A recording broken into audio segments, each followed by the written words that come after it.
Bem, ansiedade ou crise de epilepsia. Vou falar para vocês o relato, né, de uma queixa e de informação muito comum em consultório de todo neuro, né? O que que acontece? Todo mundo sabe que uma crise epiléptica é uma alteração súbita no comportamento, da motricidade, da consciência, né? Por causa de uma alteração no cérebro. E vira e mexe, o paciente começa a ter sintomas súbitos relacionados a algum momento que ele está vivendo na vida dele, ele passa por essa dúvida. Será que eu estou tendo uma crise? Será que eu estou tendo epilepsia? Ou eu estou tendo um ataque do pânico? Estou tendo uma crise de ansiedade? E vira e mexe, o paciente chega nesse consultório daqui da gente com essa dúvida. Júlio, estou passando por um momento difícil, trabalho, estresse, tal, coisas da vida, mas eu estou tendo esse tipo de crise. Eu comecei a ler, comecei a ficar preocupado e acho que pode ser epilepsia. E aí o paciente, quando informa isso, muitas vezes, ao ouvir a história do paciente, e eu vou abrir um parêntese, o diagnóstico de epilepsia é um diagnóstico clínico. Então, o médico ouve sua história, te examina e, na grande maioria das vezes, dessa maneira, ele consegue dar o diagnóstico, né?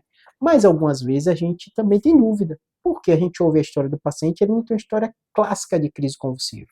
A crise convulsiva clássica, que é aquela que se debate, o paciente se urina, ela normalmente a gente ouve a história e consegue ter um quadro típico e diz que aquilo é diagnóstico. Mas existem as crises parciais.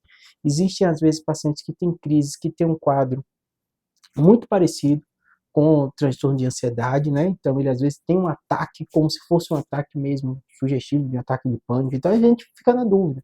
Porque eu explico para o paciente, o cérebro da gente, o que é uma crise? Um local dá um curto-circuito e você tem aquele quadro focal. Isso é uma crise parcial, uma crise focal. Mas, às vezes, você pode ter esse quadro que generaliza. Quando generaliza, normalmente é típico e a gente consegue diferenciar muito bem. Mas quando é parcial e envolve áreas responsáveis pela emoção, às vezes o paciente tem um quadro que nem ele consegue descrever direito, uma sensação ruim e tal. Então, a primeira forma da gente diagnosticar é fazer os exames complementares. Uma ressonância costuma ajudar muito para a gente ver se tem algum quadro focal que explica aquela crise. E, além disso, um eletroencefalograma, que você bota aqueles fiozinhos todo no cérebro e vê como está essa circuitaria elétrica. Tem algum foco de crise?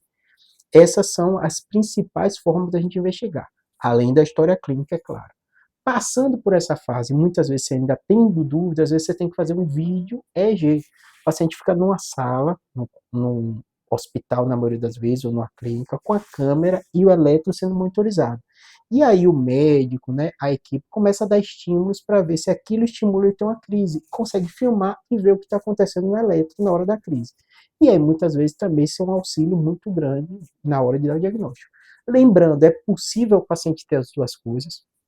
Então, eu tenho muito paciente que tem realmente epilepsia e também tem ansiedade, tem crise de ansiedade, e às vezes é difícil para a gente diferenciar os dois, porque se fosse crise, você tem que aumentar a dose de remédio, mas se for um quadro de ansiedade, você vai ter que tratar a ansiedade. E lembrando, os transtornos de ansiedade, transtornos depressivos, estão aumentados. O paciente que tem epilepsia tem uma chance maior de ter eles. Então, é muito comum você ter associação das duas coisas. E aí, o médico vai, nesse contexto de exame, ouvir sua história, e tentar diagnosticar se é uma coisa ou outra, ou se são as duas coisas associadas, tá bom?